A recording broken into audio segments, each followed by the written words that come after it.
Значи, дами и господа, днеска снимаме специално за лигавата мацка. В ефир ще сме след 3, 2, 1. Тарадан! Здрасти! Здрасти! Какво правиш? И така... Показваме тук селския имот. Така...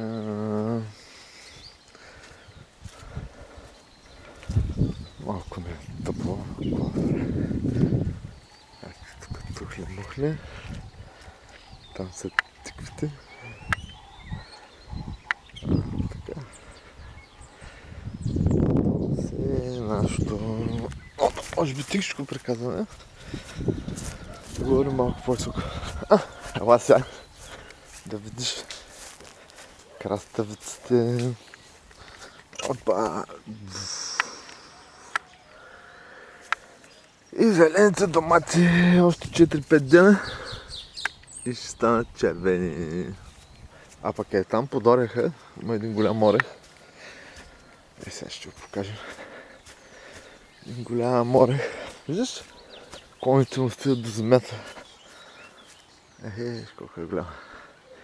И отдолу прави полянка. Като е готова, ще видите нея. Ето. Това е за сега, драги зрители. Ще се видим пак. Така.